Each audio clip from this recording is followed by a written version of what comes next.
What's going on, movie fans? My name is Michael Weir. I love talking about movies, and today we are going to talk about the latest entry into the DC Universe, Blue Beetle. Now, I say the latest entry into the DC Universe because I don't know if this lines up with the new James Gunn DCU or the old DC Extended Universe that was once started by Zack Snyder. I'm not really sure where this thing lines up because while they reference other characters in this movie, it's not like the previous movies that have come out lately, like Black Adam or Shazam 2 or Flash, where they show faces of certain characters from the DCEU. Like, they talk about characters, but they don't show any faces. So then this character could technically just be planted in the DCU eventually.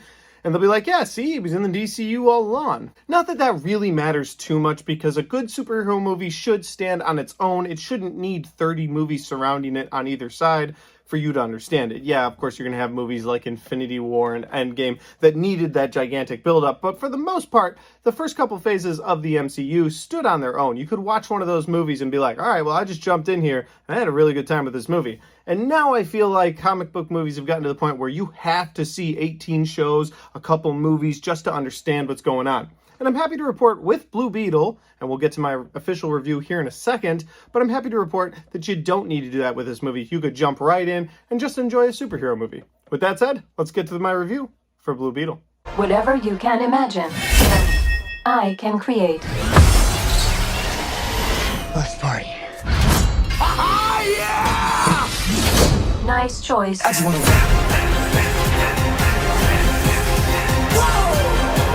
And so, guys, Blue Beetle centers around a character named Jaime Reyes, who, returning home from college with a degree, his family's so proud of him, but when he gets home, he finds out his family is in all kinds of disarray because his father had a heart attack while he was away at college, and then because of the heart attack, he lost the auto shop that he used to work at, and then because he lost the auto shop, they're now on the verge of losing their house, so Jaime feels convicted to go out and get a job and support his family, and he does just that. And after a series of events, he lines up a job at a very important corporation, but when he gets to that job interview, he shows up and the girl that was supposed to interview him hands him a hamburger box and is like, hey, don't open this, guard it with your life, and get out of here. And so he does, but of course later he opens it.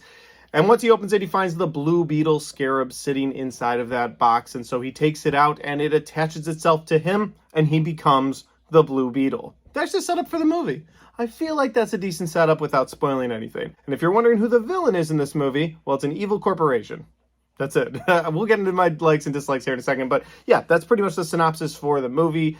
That's your setup. You now have a character named Blue Beetle who just sort of happened upon these powers. Let's get into my likes and dislikes. First like I have for this movie is going to be the CGI. Since we talked badly about the Flash in my Flash review based on some of the bad CGI, I feel like I have to comment on the CGI first in this review to say that the CGI is actually done really well.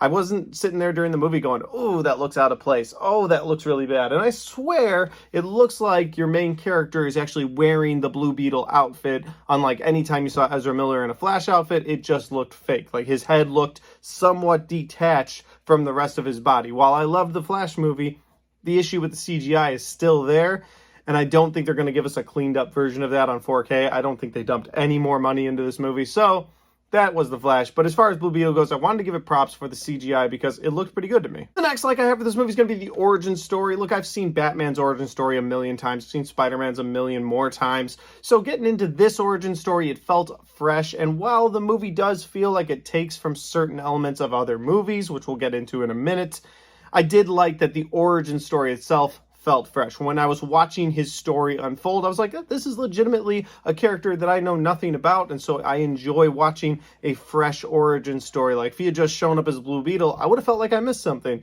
So it's nice to see that fresh take on an origin story for this character. And the final like I have for this movie is going to be any action scenes with the Blue Beetle because they are awesome. Anytime he fights, although I feel like he pulls his punches a little too much, like he's still figuring himself out, like, I don't want to kill anybody, I don't want to hurt anybody that bad. There is a lot of that when he first gets into the suit, but I really do like the action scenes they had. There's a scene where the SWAT team is surrounding his family and he has to take them all out, and it's pretty cool. And then you've got this really cool scene between him and basically another version of the Blue Beetle that he has to go one-on-one with toward the end of the movie, and that's a pretty cool scene too. So the action scenes involving Blue Beetle were really cool. But that'll lead me to my dislikes because I feel like my dislikes start where my likes left off. While I did really enjoy the action scenes with Blue Beetle in them, there was not enough Blue Beetle in this movie for me.